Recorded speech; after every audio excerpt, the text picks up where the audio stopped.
it's your Popboy. Now, it's that time of year. I'm going through a bunch of these and finding new good money plays that just work. Okay, I'm figuring out what the best options are on each of those plays, how to best use them to exploit the defense to get the most out of these plays. Just makes it that much more exciting to head into the next version, because a lot of times I find plays that I'm not quite sure how I even played 2K or lived without them. And that is definitely the case with this play. And this thing is a fucking monster. And it's going to be under the pick and fade 3-point category here. And this is the one right here. Fist 5 up horns. This is why I have to go through these plays so much and really test them, because this diagram is just the tip of the iceberg here. So don't pay no attention to that, really. It doesn't even matter. But that's where you're going to find the play. And for you my teamers out there, you're going to find this play in the Raptors playbook. This thing is just options galore. You really are making the defense pick their poison. Okay, and here's what's required in terms of personnel to really get the most out of this play. You're going to have your best player handle the ball. Okay, so whoever your offensive star is, somebody who can handle the ball, be a playmaker, shoot it. The other thing that's the most important, you need one of your bigs. They're going to have to be able to shoot the 3. Okay, and you're going to be calling the play for one of those 2 guys. Your shooting guard, your small forward who are in the corners there, okay, they just have to be somewhat decent from a 3-point line. We just don't want anybody like Andre Robertson standing out there. That's not going to be the best for this play. So you'll see, to start this play, we have our 2 bigs come up and set a double screen for the point guard at the top of the key. Now, one of those bigs is going to pop out to the 3-point line at the top of the key, so he's pretty much going to stay there after he sets a screen. And the other one you see here is going to roll straight down the paint. Most of the time, your point guard's going to go the direction of the screener who's going to end up rolling down the paint. Okay, that's the screen most of the time that you're going to want to take that screen and go away from the guy who pops. And you'll see what happens with this double screen action. It just creates a jumbled mess. Okay, you got bodies everywhere.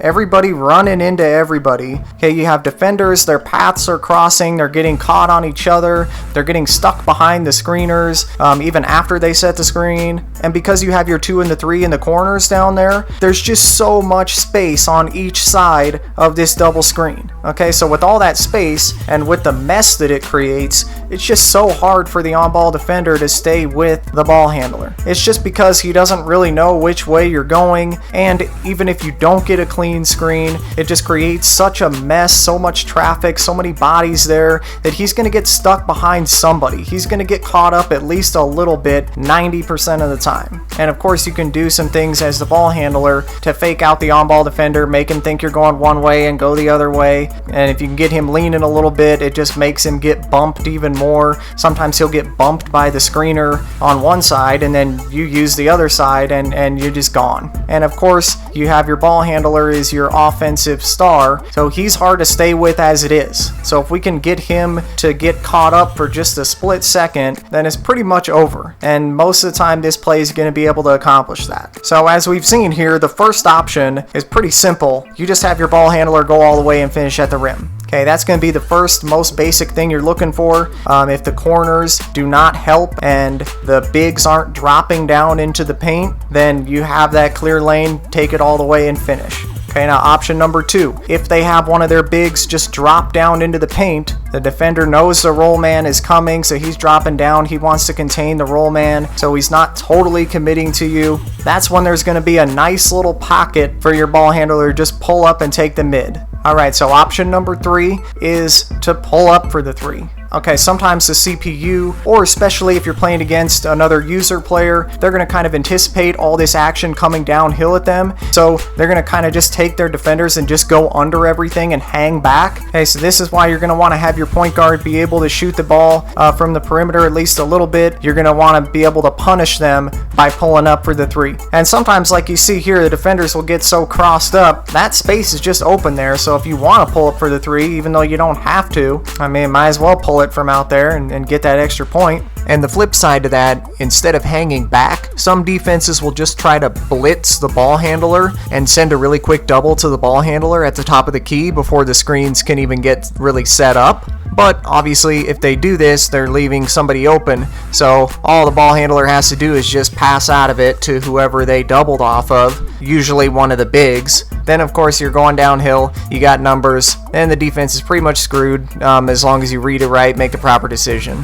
Alright, next is option number 4, and this is probably the most consistently open option on this play, and it's going to be to dump it down to the roll man. If the corner defenders stay home, the paint is going to be just wide open like this. Okay, because his man might be hedging out on the screen, or he might be just stuck in traffic, and usually the roll man will be rolling down a wide, and I mean a wide open lane. And the other big a lot of times is going to stay home and guard his man on the pop, so there's just nobody home. So flip it into him, let him finish.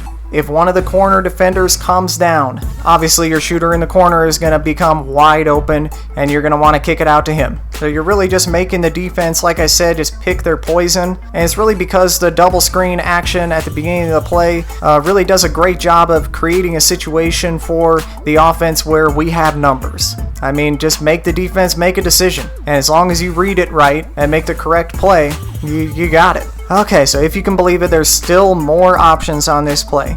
It doesn't happen often, but every once in a while the defense will leave your big who popped out at the top of the key. Kick it right to him, you got an open 3 at the top of the key. So obviously that's why you're going to want to have that one big who can shoot the 3. Even if you're not kicking it to him most of the time, you have to have somebody where the defense will honor him out there. Otherwise it just messes up the spacing of the play, and it'll get in the way of some of the other options. Alright, we're still going through options. Hey, sometimes the defense will switch this screen at the top of the key. Now this is problematic for the defense because, of course, the ball handler is our offensive star. So he's out there in space on an island trying to defend him, and he's already kind of got a full head of steam. So a lot of times you can get right around him because you have such a quickness advantage. But what I like to do a lot of times when I get that big switched out on me, I like to step back on his ass. And normally a step back 3 isn't that good of a shot, but this creates so much space with this matchup advantage. You're able to pretty much set your feet and take a sec to line up your shot and make it a higher percentage shot once you do step back on the big. But another thing you could do if you get this switch, you're obviously going to have that roll man going down the paint. Just pull it out, wait a second or two, let him post him up, and then he could just abuse the little munchkin. Okay guys, we're finally here. Last option on this play. And this works well against the CPU, but it's especially useful against user players if they recognize, oh, he keeps going away from the guy who's popping and he keeps using the screen of the guy who's rolling. So I kind of know which way he's going. I'm going to cheat that way. So to keep the defense honest, you can go the other way. Now this consistently crosses up the on-ball defender if you're going against a CPU. I mean, he's usually nowhere to be found when you do this, and it works well against user players because you're usually going to do it when they start having that on-ball defender kind of cheat the other way. So you usually be faking out a user player too. So then, just like before, we now have a numbers advantage. Is the corner defender going to come down and help? If he doesn't, you just take it all the way. If he does, obviously kick it out to that short corner there. But there is one downside to doing this. Most of the time when you use the screen from the guy who's popping, you're going that other way. For whatever reason, that kind of confuses the roll man. So your center there, or your other big who's normally rolling down the lane, he's usually not going to roll down the lane, or he's going to take forever. But that's why I don't use this option a ton, because it does just kind of trip up that part of the play. Now, of course, another way to sort of up the deception on this action is to use two bigs who can both shoot the 3, because then they don't know who the hell is going to roll and who's going to pop, because either one of them is a threat from the 3.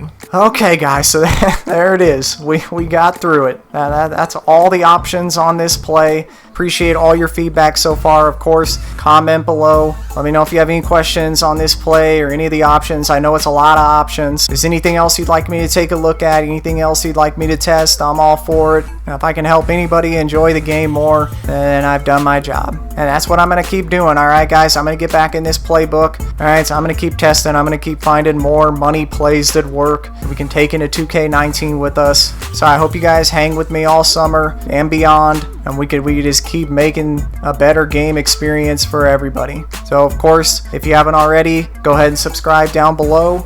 You probably know you can hit your notifications on after that. You can keep yourself in the loop and you'll know when I have the next one out. But yeah, anyway, I'm out for now. I'll catch you guys next time. Peace.